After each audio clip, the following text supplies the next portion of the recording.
श्री गणेशाय नमः। एकादशी आविर्भाव की कथा। बहुत सारे भक्त एकादशी के आविर्भाव एवं उसकी विशेषता के संबंध में जानना चाहते हैं, इसलिए पद्म पुराण के 14वें अध्याय के क्रिया सागर सार नामक विभाग से इस तत्व को उद्धृत किया गया है।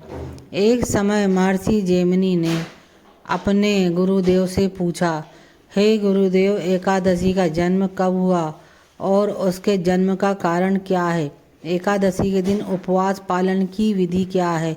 कृपा करके यह वर्णन करें कि इस व्रत पालन किस समय करना चाहिए और इसके क्या क्या लाभ होते हैं। श्री एकादशी की अधिष्ठात्री देवी कौन है? एकादशी के नियमों का पालन न करने से क्या अपराध होता है? कृपा करके इस विषयों पर प्रकाश डालिए। शील व्यास देव जैमिनी ऋषि के प्रश्न सुनकर दिव्य आनंद में उभरते हुए बोले, हे ब्रह्मर्षि जैमिनी, सही मायनों में केवल मात्र परमेश्वर नारायण ही एकादशी पालन के फलों का स्पष्ट वर्णन करने में सक्षम है, किंतु मैं आपके इस प्रश्न का संक्षिप्त उत्तर दूंगा। सृष्टि के प्रारंभ में परमेश्वर भगवान ने पृथ्वी पर पंच महाभूत द्वारा स्थावर एवं जंगम जीवों की सृष्टि की। उसी तरह मनुष्यों को दंड देने के लिए उद्देश्य से पाप पुरुष का भी सृष्टि की। इस पाप पुरुष के अंग रूप आदि विभिन्न पाप कार्यों द्वारा गठित किए गए थे। उसका मस्तिष्क था ब्रह्म हत्या का पाप, दोनों आंखें नशा से आसक्ति का पाप, मुख स्वर्ण चोरी का पाप, दोनों कान संदूरू की पत्नी के साथ अनैतिक संबंध बनाने का पाप, नासिका पर स्त्री हत्या का पाप, दोनों हाथ गो हत्या का पाप, गर्दन पराया धन चोरी करने का पाप, वश स्थल भ्रूण हत्या का पाप, वश स्थल का निचला हिस्सा पराई स्त्री से अनैतिक संबंध का पाप, उधर सगे संबंधियों की हत्या का पाप, नाभि अपने आश्रितों की हत्या का पाप, कमर आत्मस्तुति का पाप, जांग गुरु अपराध का पाप, जननांग अपनी पुत्री को बेचने का पाप, नितम्ब गोपनीय बातों को बताने का पाप,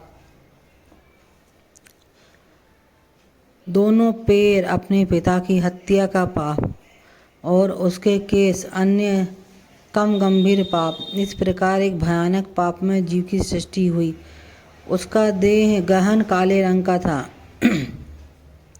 एवं उसकी आंखें पीली थी। वह पापियों को बहुत दुख प्रदान करता था। परमेश्वर भगवान श्री विष्णु इस पाप पुरुष को देखकर चिंतन करने लगे, मैं ही जीवों के सुख एवं दुख का स्पष्टा हूँ, मैं उन सबका स्वामी हूँ, क्योंकि यह असाधु कपटी एवं पापियों को दुख देता है। अब इस पाप पुरुष के नियंत्रक की सृष्टि करनी होगी। उस समय भगवान ने यमराज एवं नाना प्रकार के नरकों की सृष्टि की। मृत्यु के पश्चात पापियों को यमराज के पास ले जाया जाएगा एवं वे उनके पापों के अनुसार विभिन्न नरकों में कष्ट भोगने के लिए भेजेंगे। इस तरह की व्यवस्था करके परमेश्वर भगवान पक्षीराज गरुड़ पर सवार होकर यमराज के वास स्थान पर गए, यमपुरी पर गए। भगवान विष्णु को देखते ही यमपुरी के राजा श्री यमराज ने भगवान विष्णु का पाद प्रक्षालन करके अभिवादन किया एवं स्वर्ण सिंहासन पर बैठाया। परमेश्वर भगवान विष्णु बैठने के साथ ही दक्षिण दिशा से आ रही तेज चीख सुने। आश्चर्यचकित होकर उन्होंने यमराज से पूछा, ये चीखें कहाँ से आ रही हैं? इसके उत्तर में यमराज ने कहा, हे देव, पृथ्वी के विभिन्न जीव नरक में पतित हुए हैं, वे अपने दुष्कर्मों के कारण कष्ट भोग रहे हैं। यह तेज चीख उनके दुष्कर्मों के कारण मिल रहे दंड का फल है। यह सुनकर भगवान विष्णु दक्षिण दिशा में स्थित नरक में गए। उन्हें देखकर नरकवासी और अधिक जोर से चीखने लगे। उनकी दुर्दशा देखकर परमेश्वर भगवान विष्णु का हृदय पिघल गया, करुणा से भर गया।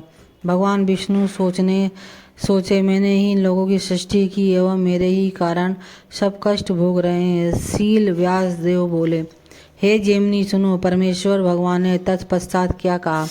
करुणामय परमेश्वर ने पहले जो सोचा था उस पर पुनः विचार किया। वे सहसा एकादशी रूप में प्रकट हुए। नरक के जीव एकादशी पालन करने की प्रतिज्ञा लेकर पाप मुक्त हो गए और बैकुंठ धाम में पहुंच गए।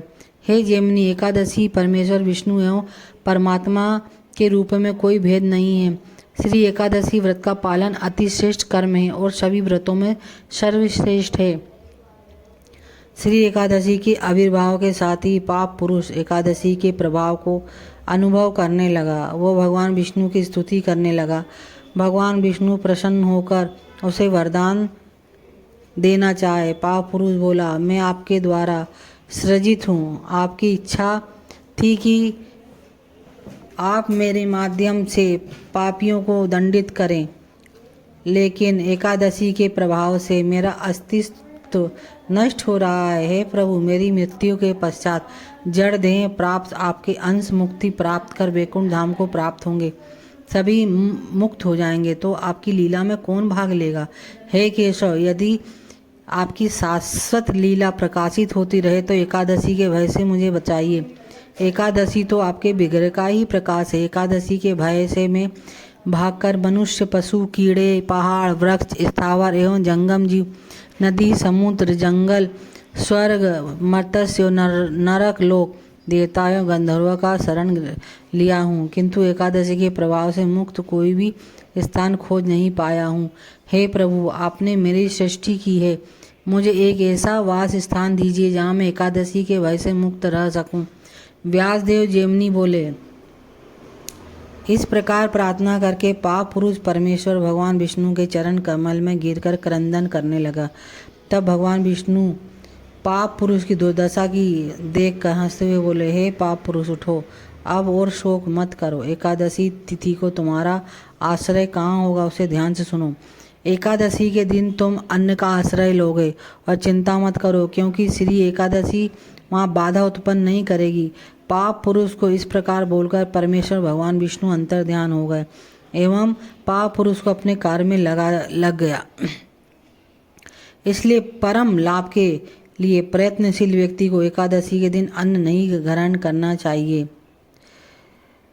भगवान विष्णु के आदेशानुसार सभी प्रकार के पाप कर्म एकादशी के दिन अन्न से निर्मित खाद्य पदार्थों का आश्रय ग्रहण करते हैं, जिससे उस अन्न में पाप पुरुष का निवास होता है। एकादशी व्रत पालन करने से सभी प्रकार के पापों से मुक्त होते हैं एवं कभी भी नरकगामी नहीं होना पड़ता। जो एकादशी का पालन नहीं करता है वो पापी या अधम है। इसलिए मैं बारंबार बोल रहा हूँ कि एकादशी के दिन कभी भी अन्न भक्षण मत करो, चाहे कोई क्षत्रिय हो, वैश्य हो, शूद्र हो या किसी भी वर्ण का हो, सभी को अवश्य एकादशी पालन करनी चाहिए। यही वर्णाश्रम का मूल सिद्धांत है। एकादशी पालन करने से सभी पाप नष्ट हो जाते हो। निश्चित रूप से वैकुंठ धाम में प्रवेश मिलता है।